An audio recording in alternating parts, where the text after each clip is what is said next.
우리는 약한 것을 싫어합니다. 부족한 것도 싫어하고요. 없는 것도 싫어합니다. 왜냐하면 이 세상은 강한 것에 관심이 있고 많은 것에 관심이 있고 부자에게 관심이 있습니다.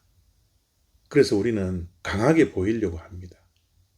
약한 것을 감추려고 하죠. 없는 것을 보이기 싫어합니다. 있는 척 합니다. 왜냐하면 이 세상은 강한 것, 많은 것, 있는 것을 인정해 주기 때문에 그렇습니다. 그러나 성경의 가르침은 이 세상의 가르침과 정반대입니다. 약함이 강함이라고 말씀하죠. 가난한 것이 오히려 복이라고 예수님께서는 말씀하셨습니다. 하나님의 나라에는 약한 것에 관심이 있고 가난한 것에 관심이 있습니다. 마태복음 9장 20절부터 22절까지 말씀입니다. 12해 동안이나 혈루증으로 앓는 여자가 예수의 뒤로 와서 그 겉옷가를 만지니 이는 제 마음에 그 겉옷만 만져도 구원을 받겠다 함이라. 예수께서 돌이켜 그를 보시며 이르시되 딸아 안심하라 내 믿음이 너를 구원하였다 하시니 여자가 그 즉시 구원을 받으니라. 아멘. 오늘 등장하는 인물은 12년 동안 혈루증을 앓았던 여인입니다.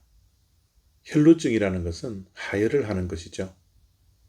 12년 동안 피를 흘리고 또 그것을 고치기 위해서 다른 복음서에는 전 재산을 다 잃었다라고 표현을 합니다. 자신의 병을 고치기 위해서 세상의 모든 방법은 다 동원했지만 결국은 고치지 못한 절망적인 이야기가 오늘 본문에 나오는 혈루증 앓는 여인입니다. 육신의 고통도 참 컸을 겁니다. 그런데 혈루증을 앓는 사람들은 그 당시에 불결하다, 부정하다라고 여겼습니다. 그래서 사람을 소외시키고 외면했죠. 한 여인이 주변 사람들로부터 소외당하고 외면당하는 그 고통이 어쩌면 육신의 고통을 당하는 것보다 더 컸으리라 생각이 듭니다. 요즘 사회에서도 왕따의 문제가 상당히 크지 않습니까? 왕따의 문제는 무슨 문제입니까? 주변의 사람들이 외면하고 소외시키는 것이죠. 그 당하는 정신적인 고통이라는 것은 이루 말할 수 없을 것입니다. 그런 고통을 당하며 절망하며 삶을 포기해야 할 상황까지 간 여인의 이야기가 바로 오늘의 이야기입니다. 그런데 놀랍게도 이 절망이 예수님에게 나아가게 했습니다. 사실 이 세상의 가장 큰 고통과 가장 큰 절망적인 상황이 무엇인지 아십니까? 예수님께 나아가지 못할 때입니다. 예수님께 나아가면 절망이 희망으로 바뀌는 기적과 역사가 있는데도 불구하고 절망 속에 갇혀서 고통 속에 갇혀서 예수님께 나아가지 못하는 그런 상태가 가장 절망적인 모습이라는 겁니다.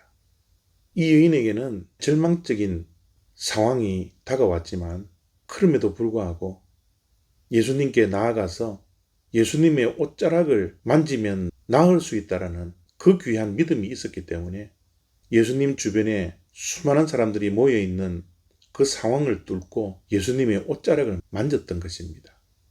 부정하고 불결하기 때문에 사람들 앞에 설 수 없는 사람이었습니다. 감히 예수님께 나아갈 수 없었습니다. 그러나 그 여인의 절망이 예수님께 나아가게 했던 것입니다. 약함이 강함이 되었죠. 절망이 희망이 되었습니다. 우리의 삶 속에서도 내 자신이 약함을 인정하는 것이 참 중요한 것 같습니다. 나의 부족함을 인정하는 것이 중요한 것 같습니다. 내가 죄인이라는 것을 깨닫는 것이 중요한 것 같습니다. 그럴 때 우리는 예수님께 나아갈 수 있지 않습니까? 나의 부족을 채우시고 나의 연약함을 강하게 해주실 유일한 한 분, 그분에게 믿음으로 나아갈 수 있지 않겠습니까? 약함이 오히려 강함이 될 수 있는 것은 바로 예수님께 나아갈 때입니다.